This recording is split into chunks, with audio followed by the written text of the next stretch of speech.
Hello, welcome. Hello, Alexei. How are you feeling? It's raining. Yeah, that rain really soaked me through as I walked from the metro to the radio station. I was over there this morning, and there was no rain. But then I left, and it started. Famous economists seem to have better luck than radio hosts. That's how I see it. Let's start with an interesting situation. So, oil production is increasing by almost, more than 500,000 barrels per day. OPEC Plus is announcing this. But I wanted to ask from a political perspective, first of all, is that a lot or a little? And secondly, is this a consolidated position in response to what Trump and the West in general have come up with?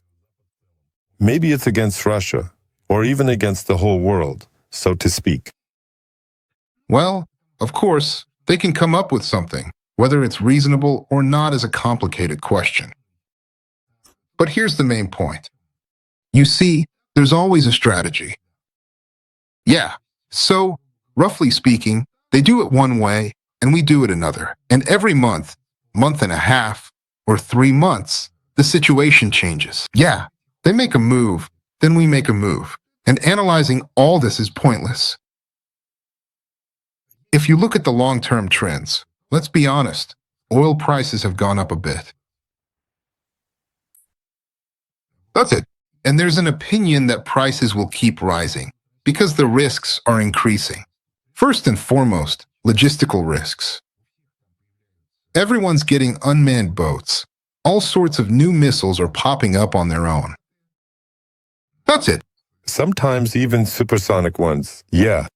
Yeah, sometimes not everyone is allowed in, and I'm not afraid to say it, into the Bab el-Mandeb Strait. You know the bard Mikhail Sherbakov? Yes, of course. And he has this wonderful song called Bab el-Mandeb Strait. And if you sing it really fast, it lasts about 6 minutes. But if you sing it with feeling, with meaning, taking your time, then it's much longer. That's it. So that's why. We're waiting for songs about Skagerrak and Kattegat too. Those are dangerous as well.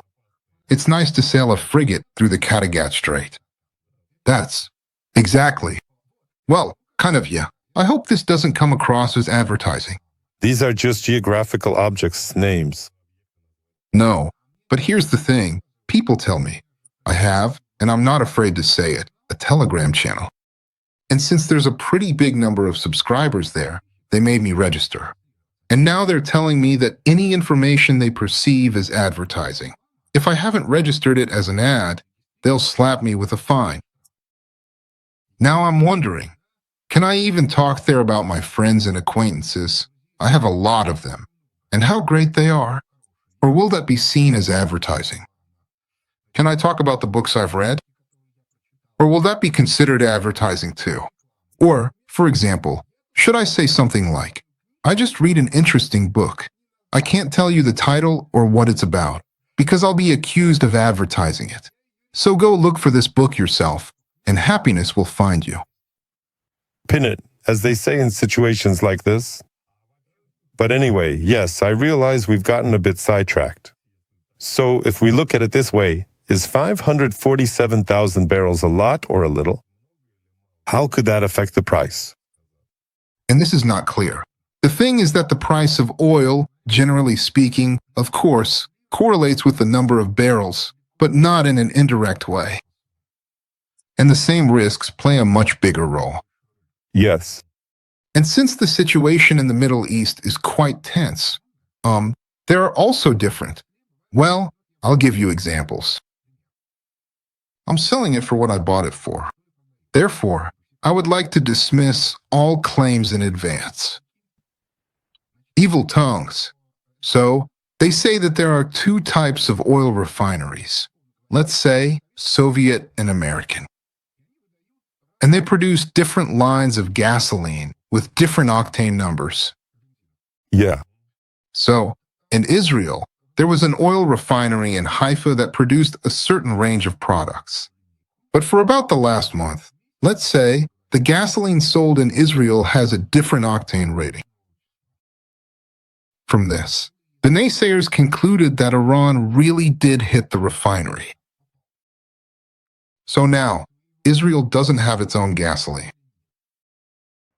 That doesn't mean they won't fix it or anything like that. Again, let me repeat, I'm not making any political statements right now. I'm just explaining that if, say, some missile, yes, there's also a major refinery in Turkey and another one in Alexandria, Egypt. I can assure you, neither in Turkey nor in EG, nor in Egypt is there a layered air defense system around the refineries. So, let's say 2 drones show up, one here, one there, launched from who knows where, for example, from some container that was sitting in the port. So, they're unloading containers, and one of them suddenly opens, a drone flies out, just one drone, and, well, it hits the distillation column. And now you've got some very serious problems. As a result, oil prices could be anything, but in this particular region, problems will start and prices will go up. You see, that's why this whole thing is so delicate, subtle, and complicated. But I heard, yes, sorry, Or here's another scenario. You see, it's one thing when you're transporting diesel or crude oil, and quite another when you're transporting gasoline. So if some tankers carrying gasoline are now approaching the shores of Israel, you do realize that setting fire to a tanker with gasoline is much easier than to one with diesel or crude oil. Honestly, with a diesel tanker, it's not even clear how the hell you'd set that diesel on fire. I tried it a couple of times myself. It's actually a pretty fascinating activity. With diesel, you can actually put out a torch in it. It's immediately obvious what kind of fuel it is. Yeah, but gasoline, it's a whole different story, and that's why the risks have increased dramatically. So here's the question I wanted to ask. I've heard this theory, not sure how much of a conspiracy it is, that if the price drops, then the American shale guys, well, it just won't be profitable for them to extract shale oil. And then, basically, the competitors will be left out of the game. Is there actually any truth to that? That's true. So, I can say, I don't know right now. Back then, many years ago, when I was studying this issue for a number of reasons, we came to the conclusion, after discussing it, that oil would fluctuate in the 70 to 80 range. Because if it drops much below 70, American shale companies start to go under. That's it. And really, they need higher prices. Since then, the Americans pulled a trick. They wiped out all of their debts. Well, they went bankrupt, right? And as they say, if I owe you, I forgive everyone. And, in fact, right now it's crucial for the US that the shale industry keeps developing for a simple reason. Because it's really the only thing that can provide the oil and gas that the United States promised to sell to Ursula von der Leyen. Why Ursula needs so much oil and gas, I have no idea, but she made that promise, and— No, she doesn't need it. She doesn't need it. She just has to pay the money, that's all. She doesn't even have to take it, really. Money. That's about Ursula, yeah? I agree with that. No, there is one hypothesis.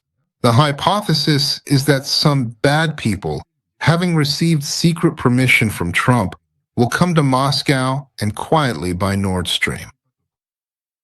So, then they go on with this Nord Stream.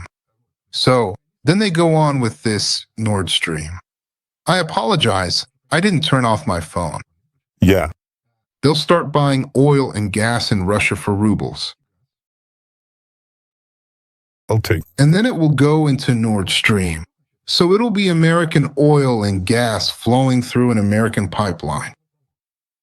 And then it'll go to Germany, and in line with Ursula von der Leyen's requirements, it'll be bought at American oil and gas prices.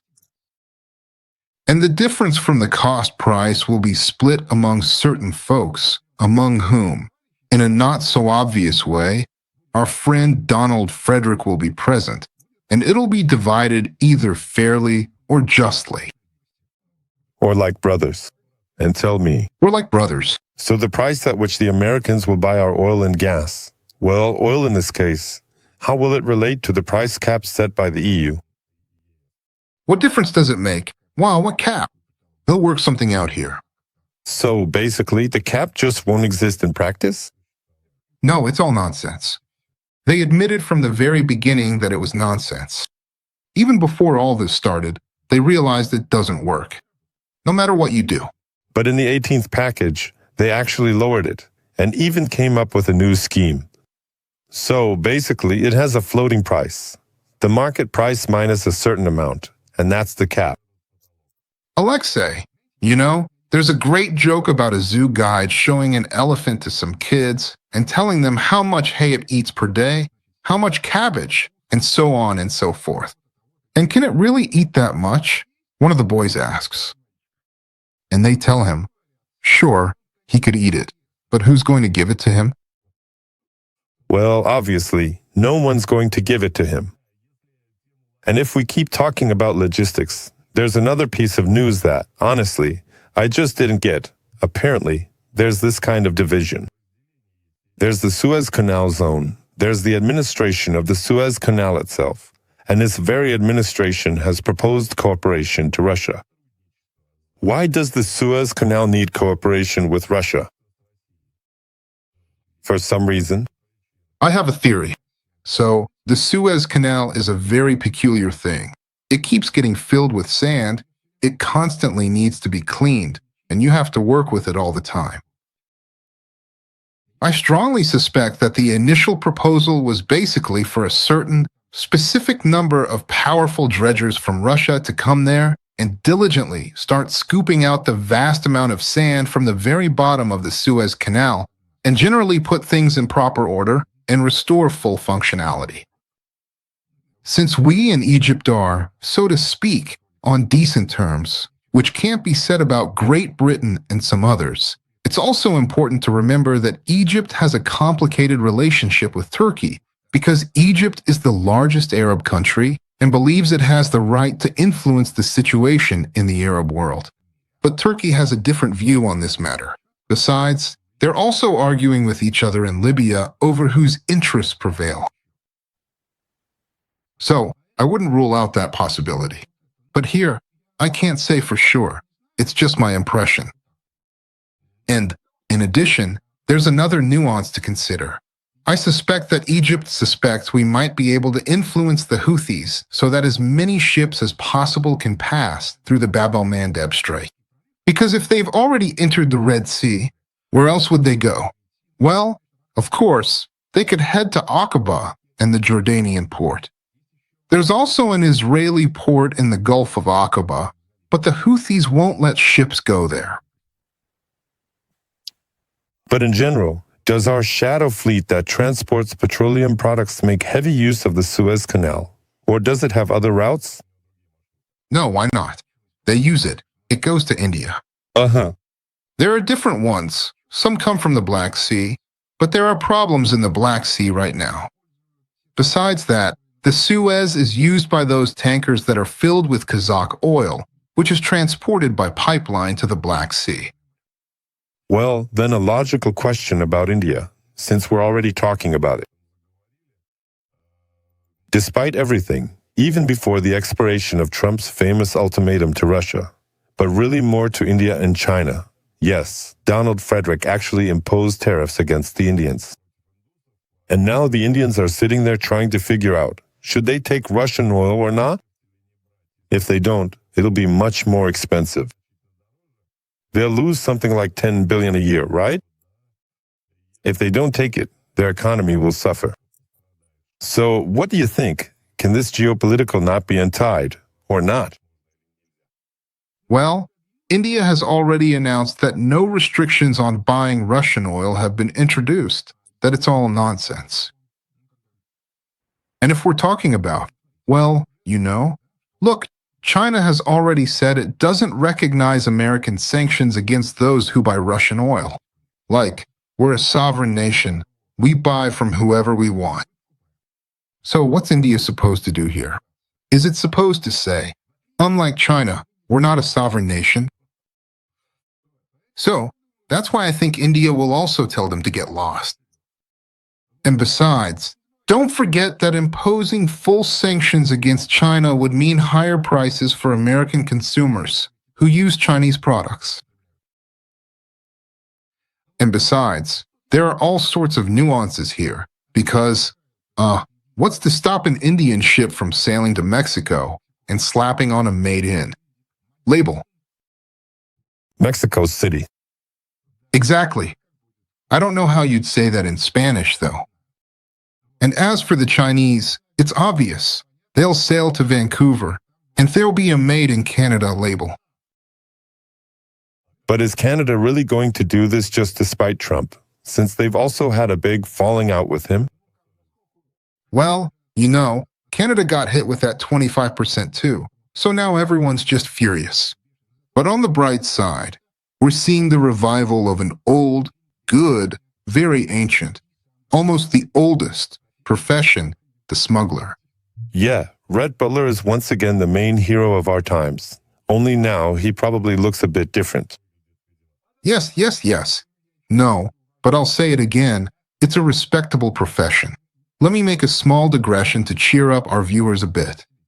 I once spoke with our high-ranking customs officials a long time ago, back when I was a boss, with the very top people. And they were really angry at those Guide Archer Buy guys, saying they don't understand anything about life. And they told me that there absolutely has to be smuggling, somewhere around 10, 12, 15% of the total trade flow.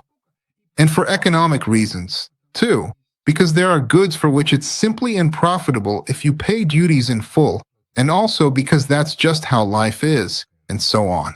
I said to him, "So, you're managing all this, right?" He says, "Yeah, I'm the one managing all of this," he says. And then he starts explaining to me that every customs officer at any customs checkpoint has their own trusted smugglers, who are sometimes third, fourth, even fifth generation. These are people who know all the rules inside out, and to whom you can say directly, "Guys, don't do this right now." Or if the volumes are bigger than they should be, or something like that, and you know for sure that they'll follow all the instructions. That's it. And of course, there are some, reckless ones who want to make a lot of money. Well, sooner or later we, and your own people. Yeah, our own. I said, well, of course, how could it be otherwise? How could it be? It's just like the way the Deputy Minister of Internal Affairs of the Russian Federation explained it to me back in 1995, who was a member of the Commission for Combating Unaccounted Cash Circulation. And I was the executive secretary on that commission. He said to me, "Misha, what? Are they idiots? Are they sleeping? How are they going to get paid?" I said to him, How? They'll get paid in dollars to their accounts. He says, "Really? You want to tell me that all our businessmen can just transfer dollars to their accounts? They walk around with suitcases full of cash. Or are you trying to say that this guy," and here he named specific names, "or this one, or that one, will refuse a suitcase full of rubles in cash?" I said, "No, they won't be able to do that. It won't work for them." He says, "Exactly. That's just how life is." So basically a smuggler, smuggling has become a state profession now, right? If before. No, it's always been like that. Always has. Well, just watch the old movie The Law is the Law with Fernando. You can see there too, right, that everything is kind of under control. That was a good movie. Let me remind you, the border in that film practically ran through the kitchen where one of the characters was born, and it's not clear whether he's in Italy or in France. When I was in the Pyrenees visiting friends, there was the last border in the European Union left there. Well, maybe there are still some others somewhere. The thing is, Andorra isn't a member of the European Union, so prices there are very low because taxes are low. And smugglers roam around there along their smuggling trails. I asked, why don't they catch them? They said, why catch them? If someone goes the wrong way, they'll definitely get caught. I asked, what if they go the right way?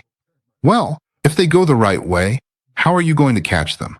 They always have some cousin or uncle working at customs, And they're always tipped off about where and when there'll be a bust. So basically, it turns out that the Indians and the Chinese won't let us get pushed around. But here's the thing. They won't get pushed around. First of all, of course, yes. In this case, we're kind of just tagging along with this issue. But in general, will all the governments, will they soon realize that they need to get together and collectively, openly, and for good, send these guys packing, or not? Or will the pressure just keep coming anyway? It's too early. That is, for now, the benefits of having dollar markets still outweigh the downsides. As soon as the harm outweighs the benefits, they'll stand up and send them packing. No doubt about it. But does Trump get this? Or maybe he just doesn't have enough time, but still. I have a theory that he already realizes there's going to be a major financial market crash in all his tactical games. Well, the logic now is that it's going to hit anyway, and then we'll all have to start from scratch. In other words, he couldn't care less about promises he makes for more than 6 months out. He understands that none of it really matters. As Vladimir Ilyich Lenin said when they were discussing the Treaty of Brest-Litovsk, "Guys, are you out of your minds? What difference does it make what we sign today? In 6 months, we'll just cancel it." And that's exactly what happened, by the way. None of it matters at all. Right now, our task is to survive. Well, as usual when it comes to political matters, he turned out to be right. It's the same situation here. And the central bank is selling yuan for 9.5 billion rubles. They say it's to replenish the National Wealth Fund. But I don't really get it. As far as I know, the NWF holds gold in yuan, so there aren't any unfriendly currencies in there. Or did I miss something? But they're selling yuan. Yuan for rubles, yeah, yuan, that's right. And rubles go into the National Wealth Fund. So everything is kept there in rubles, but not everything. Or rather, probably just a part of it. In yuan. No, but they're selling yuan, right? To get rubles. Because, as I understand it, sometimes money is withdrawn from that fund for something. Well, I take a philosophical approach to all this. I just don't trust them, right? Who? The yuan or the central bank? Those guys, the monetary authorities. What do they want? Something good. Well, on the other hand, according to the Prime Agency, the Finance Ministry has announced that from July 7th to August 6th, it will sell almost 19 billion rubles worth of foreign currency and gold under the budget rule. That's the situation. So basically, they're selling gold and foreign currency again, and getting rubles, apparently. What for? I don't know. Apparently, they need to allocate something to the budget. As I understand it, the budget rule is the one. The windfall profits get sent there, right? Basically, it's something complicated. But the only thought that comes to mind is that they urgently need rubles.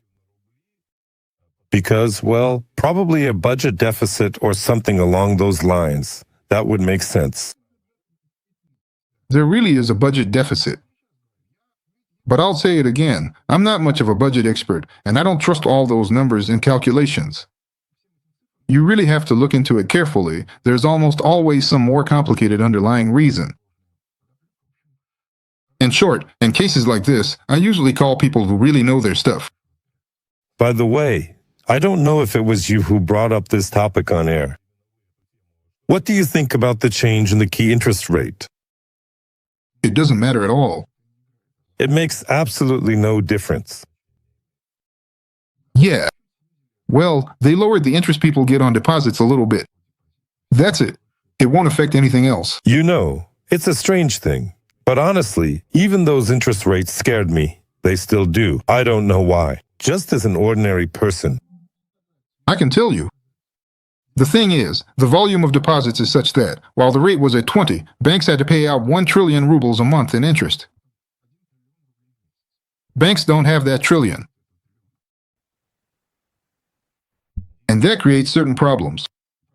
I even held 2 webinars, one a few days ago and another yesterday, where I explained what problems could arise. That's it. And so, what then? And what are we supposed to do with them? I mean, really, right? Well, then here's a logical question. Look, so why do they advertise their services like that then? Like, put your money in, bring this kind of account, this kind of, I don't know, deposit, and so on. Why can't they just set the interest rate at 14 instead of 20 from the start? And there you go, just stick to that rate. However, in that particular scenario, they will undoubtedly be subject to taxation for generating what are considered to be excessive profits. Besides, Why excess? If it's 20 here and 14 there, isn't it actually less, or not? no, because the difference they pay shouldn't be too significantly large compared to the prevailing refinancing rate. Break time equals 0.5s/. So, if these financial institutions issue new loans or pay out on customer deposits at an interest rate that is much lower than the official refinancing rate, by established law that means they are effectively making excess profits, and consequently, they have to pay quite high taxes. That's one reason. The second reason is that if they set low rates, people will run to the banks that offer higher rates. So it's also a matter of competition. That's why they all go for the maximum rate they can. But at the same time, the problem arises. Where do they get the money from? Well, isn't their only option to issue loans to someone? To businesses or individuals? No. Businesses and individuals aren't taking out loans, not even mortgages, at 25% because it's impossible to make that kind of profit in today's economic environment. They used to invest that money in construction and mortgages as long as people were taking them. Now all of that is coming to a halt, and as a result, they're in a tough spot. That's precisely why I believe the central bank will inevitably have to lower the interest rate even further, simply because, otherwise, this entire situation could ultimately end up in a very difficult and precarious predicament. Yeah, they're promising 14% by the end of the year, it seems. So, the interest rate will be exactly 14% then. But it's still 4 from an economic point of view. It's too much. Well, sometimes, like 3 is better than 2, but worse than 5. It was like that in some movie. I would say it differently. 15 pebbles or whatever. 18? Yes, 18 pebbles. Is this a pile? Of course, a bunch. There you go. But we need to make it so that it's not a pile. So, we should lower it to 3%, right? No matter how you stack 3 pebbles, you can't make a pile. But with 4, you can already make a pile. There you go. Now's the perfect time to remember how many composers were in the mighty handful and draw some conclusions. I, for one, honestly don't remember. Yeah, I can't remember all of them either. Well, all right then. Never mind all those banking matters. Donald Fredovich, whom we've already talked about, apparently wants to fulfill the dream of populists everywhere. That is, it seems like he promised Americans dividends from the tariffs he imposed on various countries. How realistic do you think that is? You see, Donald Fredovich has a hole in the budget. That hole needs to be filled. So I think that money will go specifically toward closing that gap. It won't be enough. Well, we'll see about that. Besides, you have to understand that there really isn't much benefit. Why? Because when you actually impose tariffs, it means that imported goods become more expensive by exactly the amount of those tariffs. So that means your own citizens have to pay extra. To their beloved budget, right? Yes. And then you have to give it back to them from the budget. Take it from one pocket, put it in the other. Exactly. So that's how it is, but there is a silver lining here. If you remove that tariff, it should somehow stimulate domestic production, and then things really will get better. So the point isn't to get revenue from it, because in today's situation, you won't get any revenue. Especially now, when the budget is stimulating the economy, money comes into the budget and then goes out of it. That's it. So, this is supposed to encourage domestic investment. But nothing comes of it, because returns on the financial markets are so much higher than in manufacturing that even if you have some money to invest, you'll put it into the financial markets, not into production.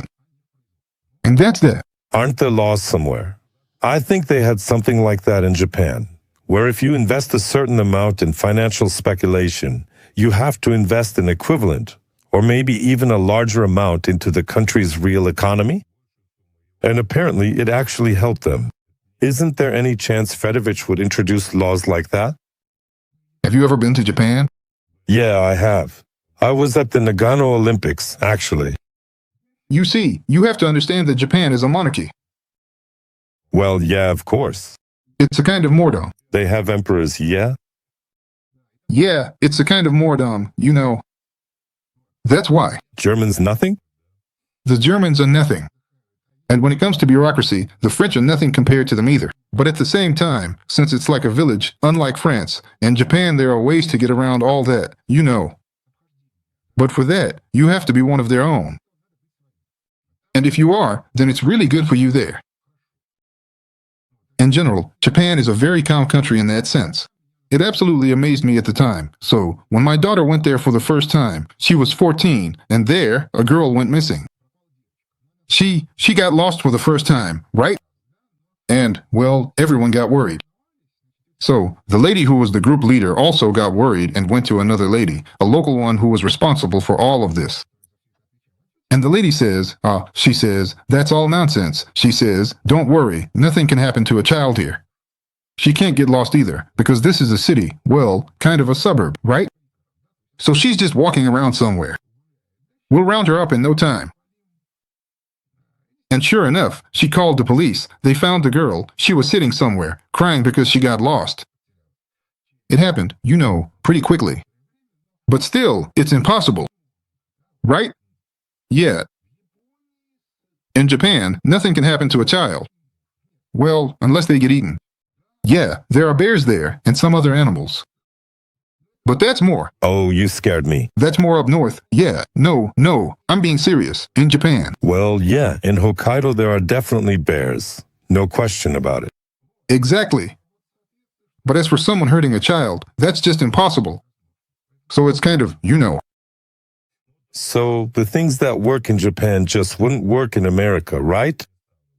They just don't work, yeah. They simply don't work. And besides, in Japan there are a whole bunch of self-regulation mechanisms. There's even the local mafia, which, by the way, is also very law-abiding. In fact, the mafia there is actually part of the government apparatus, just in an unofficial way. It's called the Yakuza, right? Yeah. That's right. And, once again, from the perspective of someone who likes living in the countryside, it's the perfect country. But for city dwellers with strong ideals, it's really tough there. It really shakes them up. Well, yeah, the rooms are tiny. You have to squat all the time and so on. That's not even the main thing. It's what you might call national peculiarities in relationships. There, you constantly have to maintain relationships with people, with your neighbors. You have to think about how to behave properly, and so on. Let me give you an example, okay? About liberalism, right? So, in Japanese buses, you enter through the back door or the two rear doors, and you exit through the front, past the driver. And when you get off, you have to pay the driver. So, here's the picture, right? The back door is open, people get on. I ask my child, I say, what would happen if someone got off through the back door? Asya says, that just can't happen. I say, what do you mean, it just can't happen? I say, but what if someone does get off that way? She says, Dad, just imagine, right, a little dog gets on at one stop and gets off at the next. The Japanese love animals, so no one would say a bad word to the dog. But that's a dog. If a person gets off through the back door, everyone will look at them like they're a dog. I say, got it. Well, that's it. If people look at you like you're a dog, that's kind of, how should I put it? It's like a social collapse. And by the way, if we go back to Donald Frederick, I have another big question for you. At first, it seemed like he, together with Musk and the Ramos, set out to clean up, so to speak, the Augean stables. That is, to cut unnecessary spending and so on. But then, apparently, he had a falling out with Musk over this, and he shut down that program. Why? Well, I have a few theories. Here's one of them. The thing is, there are several types of, well, psychologies. There's the psychology of a politician. What does a politician do? He puts forward, let's say, value-based ideas. And then he builds coalitions around those ideas. Trump tries to play the politician, but it's clearly not natural for him at all. He just can't pull it off. He says things like, we want peace, right? But at the same time, he constantly and demonstratively violates this peace himself, thereby destroying the very coalitions he creates. The second approach is bureaucratic, institutional. The bureaucratic approach assumes that the most important things are institutions, ministries, departments, and documents. Right? How documents circulate, who you need to coordinate with, who you don't, who can block something, who can't. That's a different approach. And then there's a third approach, the businessman's approach. A businessman is always looking for profit everywhere. The problem is, from Trump's point of view, there's no profit in just cleaning house and firing people. No, for the bureaucrats there is profit, because you can take money from those who want to get a new position that is opened up. You can take money from those who want to create new institutions, and so on and so forth. But this is a difficult business, and most importantly, the scale of this money, well, it's big for that particular bureaucrat, but overall, not so much. And Trump, since he didn't understand where the profit was here, lost interest in this whole thing. And as you can imagine, any dismissal requires constant intervention from the leadership, otherwise it fizzles out, because there is very strong resistance. So in this particular case, we simply have a clear demonstration of Trump's weakness as a bureaucrat. You know, I've seen Anatoly Borisovich at work many times. I want to, though I'm afraid to even mention him at this hour. Yeah, he's probably a foreign agent, right? Or what? Or something like that. Well, the editors will let us know in a moment. Go on. So, he was a very weak manager. That is, he absolutely couldn't make anyone do anything. But he was an absolutely brilliant operator on a personal level. So, any task that he personally needed to handle, he could pretty much solve anything. But as soon as it came to having to do this, and this, and this, and this, and this, and this all at once, everything would fall apart. And there was nothing that could be done about it. In fact, at some point you told me this outright. Well, what can I do about it? I can't do anything. That's it. That's how it is here, too. Donald Frederick is straightforward, and, you know, he's strikingly different from Chubai because he's a very weak operator. That's it. And he's like, you know, when it comes to something like Nord Stream, well, he sees where the profit is. Whether it works out or not is a separate issue, but it's clear what needs to be done and how to do it. When it comes to evicting the population of Gaza and building luxury hotels there, he gets that too. But, you know, firing a whole bunch of idiots, even if they can't do their jobs, that's a total nightmare. No profit in that. So, that's why he. But really, it was a profitable venture from the very beginning. They could have saved a lot of money that way. The bureaucratic machine just kept growing.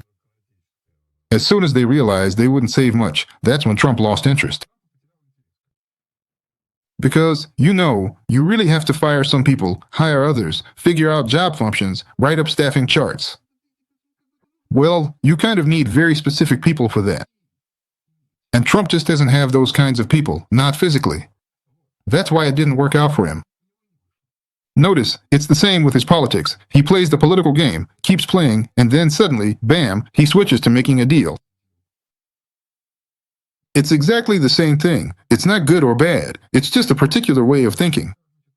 By the way, he recently had some kind of spat with Switzerland, with the president, whose name is Karen Keller-Sutter. She was apparently expecting a 10% tariff, but ended up with 39%. What did Switzerland do to upset Trump so much? I don't know. I wouldn't rule out that he wanted something from Switzerland, but they didn't give it to him. He says, "Oh, is that so? You didn't give me what I wanted? Well then, you will get 39. He could have said it at 390, too. A real sweetheart, as they say. Yeah. You remember, the very first country to make a tariff deal with him was Vietnam. Because Vietnam figured that, basically, most of that money would be paid by American middlemen out of their own super profits. Well, let them pay, then. What do we care? That's it. So basically, this turns out to be a hidden form of taxing Americans, right? Of course, naturally. Their own people, right at hand. Where else to get the money from? Only from them. And actually, from the Europeans too. It's obvious, right, that if there are certain financial flows, you can just put one of your own people there, and if the pressure gets high, you can cut a little window, open it up, and take everything from there. Oh, by the way, we still have half a minute left. By the way, in the 18th package, there are sanctions against Nord Stream. Are they going to quietly repeal them, like how Zelensky repealed the law on Nabu, if Trump makes a deal with Russia? No, it'll just become an American pipeline. What kind of sanctions can there be against an American pipeline? But it says Nord Stream there, not who owns it. They'll Rename it. rename it, yeah. The Trump Stream, for example. Thank you, Mikhail Leonidovich.